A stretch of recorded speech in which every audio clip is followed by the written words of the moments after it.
Hey everybody, in this video I'm going to answer the commonly asked question, do you need to remove insulation to remediate mold in the crawl space? Check it out.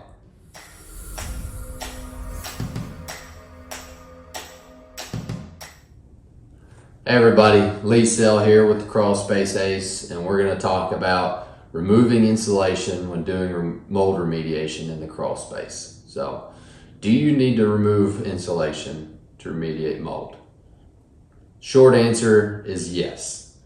Now why? Why would you have to remove the insulation to remediate mold in the crawl space? I see a lot of companies around here that don't do it. They just leave the insulation in there. I guess it's easier, just spray their mold killer on the joist and call it good. There's a couple issues with that. One is insulation can hold mold in it. Mold can grow in insulation, especially if they install it with the paper back facing down. So I see that a lot of times here too, where companies install that paper back facing down, facing the ground in the crawl space. What does that do? You got paper, right? What's going to mold quicker than paper? I couldn't tell you. Paper molds pretty damn quick. So, so when they install that, especially facing down, there's mold all over that. It just needs to come out. Even if the insulation's facing the other way, facing the right way, and you got the actual insulation facing down. What's to say there's not mold behind that insulation? We see that quite a bit as well. You start pulling the insulation, guess what? Now the paper's facing the subfloor and it's molded. Subfloor's molded. Things like that. You just never know until you pull that insulation. So you're not getting all the mold unless you remove the insulation. A lot of that insulation starts falling down a little bit over time, and it might cover up some of that mold that you're not going to be able to remediate properly unless you remove it. And lastly, why do you got mold there in the first place?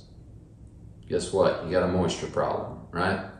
So hopefully, if whatever company you hire to remediate the mold is a waterproofing company, they know what they're doing, so they're not just coming in and spraying some mold killer on the wood and calling it good. Because guess what? All they're doing is deactivating the mold, right? That mold is now inactive because you sprayed a mold killer on it. Old spores are still there. If you don't deal with the moisture issues, that mold's just going to reactivate and you're going to be in the same problem you were before. So hopefully whatever company that you hire to come out and remediate the mold is doing some kind of waterproofing system, whether you got standing water in there, high humidity levels, what have you. Hopefully they're doing that before they do this. So once again, if you have moisture issues, which you do if you got mold, insulation is essentially a sponge. I can't tell you a number of crawl spaces I've been in where the insulation is condensating. You got water just dripping from the insulation. We pull that insulation out and it's 200 pounds. Like once you pull the whole row out, the thing's so dang heavy because it's full of water. Guess what? That's just holding that water up against your subfloor, your floor joist, your support beam, everything like that, and it's just causing more issues. So insulation can cause more damage than it can help. And once that insulation is soaked in with moisture, guess what? Now that R value just drops completely. It's just worthless.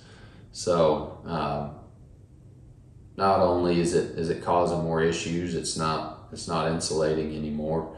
You can't get to all the spaces you're trying to get to. And heck, a lot of times, I mean, if you're just spraying for mold and you don't remove the insulation, guess what else you're soaking? You're soaking the insulation, and once again, losing the R value. So you really need to remove the insulation if you're doing any kind of mold remediation in the crawl space, whether you're spraying it with some kind of killer, disinfectant, anything like that, or you're physically removing it, whether it's soda blasting or HEPA-vac or whatever system is being used to remove the mold. That insulation has to come down if you're going to do a proper job in that crawl space. So long answer, yes, you do need to remove the insulation to do any kind of mold remediation in the crawl space. Hope this helped everybody. Thanks for watching. Hope you liked the video, and don't forget to subscribe to our channel. Thanks everybody. If you have any other questions, feel free you can email me at thecrawlspaceace@gmail.com or go on our website at www.the-crawlspaceace.com, and you can fill out a contact form and contact me through that. Thank you.